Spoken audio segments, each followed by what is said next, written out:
नमस्कार मित्रांनो, स्पर्धा परीक्षेची तयारी करणाऱ्या प्रत्येक विद्यार्थ्याला आणि देशाच्या सुजाण नागरिकाला या गोष्टी अवश्य माहिती हवी।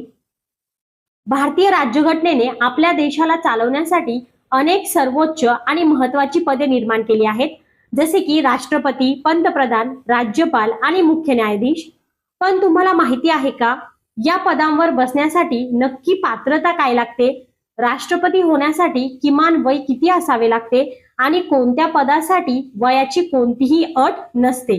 कारण की मित्रांनो, संविधानातील कलम तर सगळेच पाठ करतात, पण जेव्हा परीक्षेत वयाची अट आणि पात्रता यावर फिरवून प्रश्न विचारला जातो, तेव्हा बरेच विद्यार्थी गोंधळतात। त्यांना समजत नाही की या प्रश्नाचं उत्तर नेमकं काय द्यायला पाहिजे। तर मित्रांनो, राष्ट्रपती, उपराष्ट्रपती, खासदार, आमदार आणि सर्वोच्च न्यायालयाचे न्यायाधीश या सगळ्यांच्या पात्रतेमध्ये काय फरक आहे? आजच्या या एकाच व्हिडिओमध्ये आपण या सर्व महत्त्वाच्या पदांचा संपूर्ण डेटा एकाच ठिकाणी कव्हर करणार आहोत। जर तुम्हाला परीक्षेतले हक्काचे मार्क्स गमवायचे नसतील तर हे लेक्चर तुमच्यासाठी खूप महत्त्वाचं आहे। मी आहे काजल आणि तुम्ही पाहत आहात स्टडी डायरीज यूट्यूब चॅनल। चला आज काहीतरी नवीन शिकूया।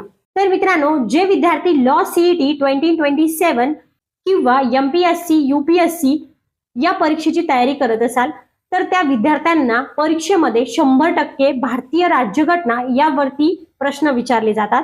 त्यामुळे आजच्या या व्हिडिओ लेक्चरमध्ये आपण भारतीय राज्यघटनेमधील महत्त्वाची पदे, त्यासाठी लागणारी किमान पात्रता, वय अगदी सोप्या भाषेत आणि ट्रिक्ससह समजून घेणार आहोत।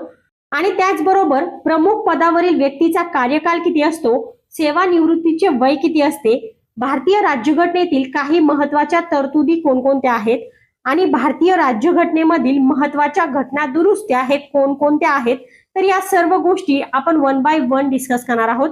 विद्यार्थी मित्रांनो, लॉ सीईटी मध्ये legal aptitude and legal reasoning अतिशय महत्त्वाचा विषय आहे आणि यामधील भारतीय राज्यघटना हा या टॉपिक वरती तुम्हाला हमखास प्रश्न विचारले जातात। तर आजचा आपला यावरती 8वा लेक्चर आहे। या अगोदरच्या लेक्चरमध्ये देखील आपण भारतीय राज्यघटना सविस्तरपणे घेतलेली आहे। तुम्हाला जर भारतीय राज्यघटनेचा संपूर्ण अभ्यास करायचा असेल तर तुम्ही सुरुवातीपासून लेक्चर बघत चला। आपल्या चॅनलवरती सर्व लेक्चर्स अपलोड केलेले आहेत आणि त्याचबरोबर या प्रत्येक व्हिडिओ लेक्चरची लिंक मी तुम्हाला डिस्क्रिप्शन बॉक्समध्ये देखील देईन। तर विद्यार्थी मित्रांनो, व्हिडिओ शेवटपर्यंत नक्की पहा। चला तर मग सुरू करूया। तर मित्रांनो, सर्वात अगोदर आपण बघूया प्रमुख पदासाठी पात्रता आणि वय किती दिले आहे ते। तर या ठिकाणी बघा, आपण कम्पेअर करून शिकूया, जेणेकरून आपल्याला फरक समजेल आणि आपल्या चांगल्या प्रकारे लक्षात बसेल। तर या ठिकाणी बघा, लोकसभा सदस्य 25 वर्षे पूर्ण लागतात, तर राज्यसभा सदस्य यासाठी 30 वर्षे पूर्ण लागतात। त्यानंतर आहे विधानसभा सदस्य, आणि विधानसभा सदस्यासाठी 25 वर्षे पूर्ण झाले पाहिजे ही अट आहे, आणि विधान परिषद सदस्य यामध्ये 30 वर्षे पूर्ण पाहिजेत। त्यानंतर आहे लोकसभा सभापती, आणि यासाठी 25 वर्षे पूर्ण पाहिजेत। पंतप्रधान यासाठी देखील 25 वर्षे पूर्ण पाहिजेत। मुख्यमंत्री 25 वर्षे पूर्ण, राज्यपाल 35 वर्षे पूर्ण। त्यानंतर आहे राष्ट्रपती होण्यासाठी 35 वर्षे पूर्ण लागतील आणि उपराष्ट्रपतीसाठी 35 वर्षे पूर्ण लागतील। तर अशा प्रकारे हे आहेत प्रमुख पद आणि त्यांची पात्रता। त्यानंतर आता आपण बघूया प्रमुख पदावरील व्यक्तींचा कार्यकाल आणि सेवानिवृत्तीचे वय। यूपीएससी अध्यक्ष व सदस्य यासाठी वय आहे 6 वर्षे आणि सेवानिवृत्तीचे वय आहे 65 वर्षे। तर यांची नियुक्ती व राजीनामा कोण घेतं, तर राष्ट्रपती यांची नियुक्ती करतात आणि त्यांच्या जवळच राजीनामा यूपीएससी अध्यक्ष व सदस्य यांचा सबमिट करायचा आहे। त्यानंतर आहे एमपीएससी अध्यक्ष व सदस्य यासाठी वय आहे 6 वर्षे, सेवानिवृत्तीचे वय आहे 62 वर्षे आणि यांची नियुक्ती कोण करतं, तर राज्यपाल, आणि राजीनामा देखील ते यांच्या जवळ देऊ शकतात। त्यानंतर आहे महालेखापाल, यांचं वय देखील 6 वर्षे आहेत आणि सेवानिवृत्तीचे वय आहे 65 वर्षे।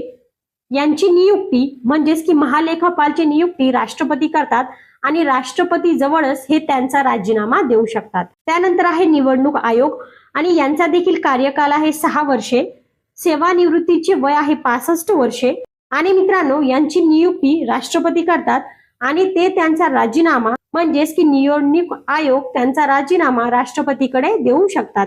त्यानंतर आहे अध्यक्ष व सदस्य, तर यांच्यासाठी कोणतंच वय, सेवानिवृत्तीचं वय आणि नियुक्ती व राजीनामा या कोणतेच घटक यांच्यासाठी दिलेले नाही. त्यानंतर आहे सर्वोच्च न्यायालयाचे न्यायाधीश, तर यांचं सेवानिवृत्तीचं वय आहे 65 वर्षे आणि यांची नियुक्ती राष्ट्रपती करतात. त्यानंतर आहे उच्च न्यायालयाचे न्यायाधीश, यांचं सेवानिवृत्तीचं वय आहे 62 वर्षे आणि यांची देखील नियुक्ती राष्ट्रपती करतात. आणि जर यांना त्यांचा राजीनामा द्यायचा असेल उच्च न्यायालयाचे न्यायाधीशांना, तर ते त्यांचा राजीनामा राष्ट्रपतीकडे देऊ शकतात. त्यानंतर आहे अनुसूची 7वी, 3 सूचीतील विषयांची संख्या आणि यामध्ये आहे केंद्र सूची, राज्य सूची आणि समवर्ती सूची. तर सर्वात पहिले आहे केंद्र सूची, ज्यामध्ये विषयाची संख्या आहे 98 आणि यामध्ये कायदे करण्याचे अधिकार कोणाला आहे, तर फक्त संसदेला. त्यानंतर आहे राज्य सूची आणि राज्य सूचीमध्ये विषयाची संख्या आहे 59 आणि यामध्ये कायदे करण्याचे अधिकार फक्त घटक राज्यांना आहे. त्यानंतर आहे समवर्ती सूची, यामध्ये विषयांची संख्या 52 आहे. तर कायदे करण्याचे अधिकार केंद्र व राज्य दोघांनाही कायदे करण्याचा अधिकार आहे. तर अशा प्रकारे ही सूची आहे, लक्षात ठेवायची आहे. तुम्हाला परीक्षेमध्ये प्रश्न विचारला जाऊ शकतो की केंद्र व राज्य या दोघांनाही कोणत्या सूचीमध्ये कायदे करण्याचा अधिकार आहे, तर समवर्ती सूचीमध्ये केंद्र व राज्य या दोघांना देखील कायदे करण्याचा अधिकार आहे. त्यानंतर आता नेक्स्ट आहे भारतीय राज्यघटनेतील काही महत्वाच्या तरतुदी आणि यामध्ये बघा एकीकडे तुम्हाला कलम दिलेले आहेत आणि दुसरीकडे तरतुदी दिलेल्या आहेत. तर कलम 2 मध्ये आहे नवीन राज्याची निर्मिती, कलम 17 मध्ये आहे अस्पृश्यता पाळण्यास बंदी, कलम 32 मध्ये आहे घटनात्मक उपाययोजनेचा हक्क, कलम 29 मध्ये आहे अल्पसंख्याकांच्या हिताचे रक्षण, कलम 40 मध्ये दिले ग्रामपंचायतीची स्थापना, कलम 44 मध्ये दिले समान नागरी कायदा, कलम 45 मध्ये दिले 14 वर्षाखालील मुलांना सक्तीचे शिक्षण, कलम 49 मध्ये दिले राष्ट्रीय स्मारकांचे जतन, कलम 51 मध्ये आहे आंतरराष्ट्रीय शांतता व सुरक्षिततेचे संवर्धन. विद्यार्थी मित्रांनो, आजच्या या सेशन मध्ये आपण अतिशय शॉर्टकट पद्धतीने म्हणजे लवकरात लवकर लक्षात बसेल अशा पद्धतीने सर्व गोष्टी घेतलेल्या आहेत. कारण की मित्रांनो, जर आपण 1 बाय 1 कलम शिकायचं म्हटलं त्यामध्ये खूप जास्त गोष्टी दिलेल्या आहेत. त्यामुळे आपण यामध्ये 1 लाइनर टाइप घेतलेले आहेत, जेणेकरून तुम्हाला चांगल्या प्रकारे लक्षात बसेल. त्यानंतर बघा कलम 51A आणि यामध्ये तरतुदी केलेली आहेत मूलभूत कर्तव्यांची. त्यानंतर आहे कलम 52, यामध्ये तरतूद आहे राष्ट्रपतींची.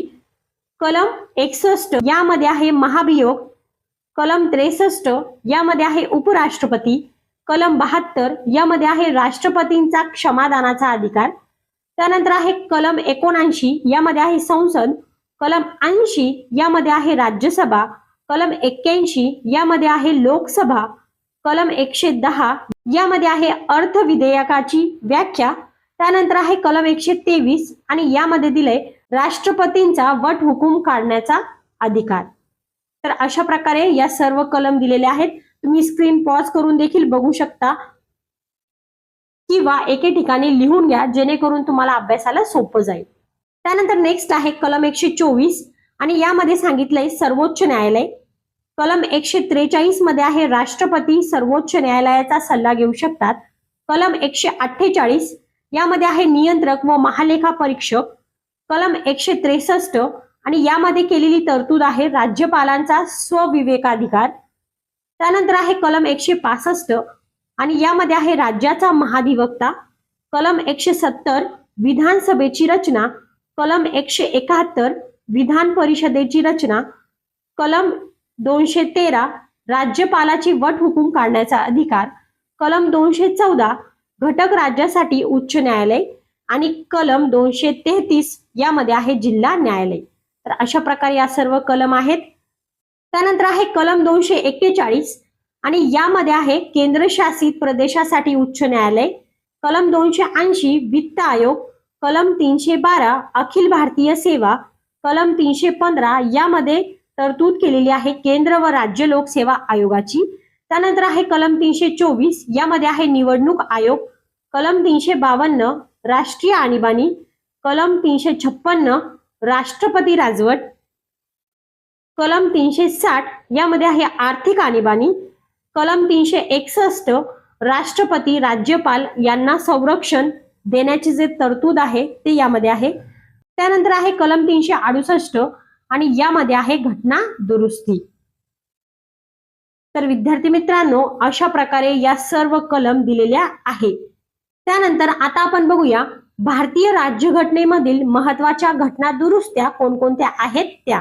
तर विद्यार्थी मित्रांनो, व्यवस्थितपणे लक्ष द्या. खाली तुम्हाला एक कॉलम दिसत असेल, त्यामध्ये एके ठिकाणी आहे घटना दुरुस्ती आणि दुसरी ठिकाणी आहे तरतुदी. तर यामध्ये बघा 26वी घटना दुरुस्तीनुसार यामध्ये संस्थानिकांचे तनखे व विशेष अधिकार रद्द करणे ही तरतूद केलेली आहे. घटना दुरुस्ती 31वी यामध्ये दिले लोकसभा सदस्य संख्या 525 वरून 545 केली. त्यानंतर आहे 42वी घटना दुरुस्ती, ज्याला मिनी घटना देखील म्हटले जातं. तर यामध्ये कोणती तरतूद केलेली आहे बघा, समाजवादी, धर्मनिरपेक्ष व एकात्मता हे शब्द घटनेत समाविष्ट करण्यात आलेले आहेत. लोकसभा, विधानसभा यांचा कार्यकाळ 6 वर्षे करण्यात आला. मूलभूत कर्तव्य यांचा समावेश भाग 4A कलम 51A मार्गदर्शक तत्वांना प्राधान्य, मंत्रिमंडळांचा सल्ला राष्ट्रपतींवर बंधनकारक. तर या सर्व तरतुदी 42व्या घटना दुरुस्तीनुसार केलेल्या आहेत. त्यानंतर आहे 44वी घटना दुरुस्ती आणि यामध्ये लोकसभा व विधानसभांची मुदत पुन्हा 5 वर्षे करण्यात आली आहे. त्यानंतर आहे 52वी घटना दुरुस्ती आणि यामध्ये पक्षांतर बंदी ही तरतूद करण्यात आली. त्यानंतर आहे 61वी घटना दुरुस्ती आणि यामध्ये दिले मतदारांचे वय 21 वरून 18 वर्ष हे केले. त्यानंतर आहे 73वी घटना दुरुस्ती आणि मित्रांनो, यामध्ये ग्रामीण स्थानिक स्वराज्य संस्थांना विशेष अधिकार देण्यात आला. स्त्रिया, अनुसूचित जाती जमातींना आरक्षण देण्याची जी तरतूद आहे ती 73वी घटना दुरुस्तीमध्ये केली. त्यानंतर आहे 74वी घटना दुरुस्ती आणि यामध्ये अ, ब, क या 3 प्रकारच्या नगरपालिकांची स्थापना केली. स्त्रिया, अनुसूचित जाती व जमातींना आरक्षण देण्याचं काम देखील या घटना दुरुस्तीमध्ये केलं गेलं. त्यानंतर आहे 86वी घटना दुरुस्ती आणि यामध्ये सांगितलंय 6 ते 14 या वयोगटातील बालकांना मोफत व सक्तीचे शिक्षण देणे हा मूलभूत हक्क यामध्ये करण्यात आला. त्यानंतर आहे शेवटची घटना दुरुस्ती, ती म्हणजे 122वी आणि यामध्ये GST विधेयकास मंजुरी ही तरतूद करण्यात आली. तर अशा प्रकारे या ठिकाणी आपण भारतीय राज्यघटनेमधील महत्त्वाच्या तरतुदी बघितलेल्या आहेत. तर मित्रांनो, आजच्या या लेक्चरमध्ये आपण अतिशय महत्त्वाचे पद, त्यांची पात्रता, वय, नियुक्तीचे वय, ते त्यांचा राजीनामा कोणाकडे देऊ शकतात, तर या सर्व गोष्टी बघितलेल्या आहेत. आणि त्याचबरोबर भारतीय राज्यघटनेमधील महत्त्वाच्या तरतुदी कोणकोणत्या आहेत तर ते देखील व्यवस्थितपणे डिस्कस केलेले आहेत. विद्यार्थी मित्रांनो, अतिशय सोप्या भाषेत मी तुम्हाला सांगण्याचा प्रयत्न केला आहे. आय होप की तुम्हाला आजचा हा व्हिडिओ लेक्चर आवडला असेल. जर तुम्हाला व्हिडिओ आवडला असेल तर लाईक करा, तुमच्या मित्रमैत्रिणी बरोबर शेअर करा आणि अशाच प्रकारचे रेग्युलर व्हिडिओ बघण्यासाठी चॅनलला सबस्क्राईब करा. धन्यवाद.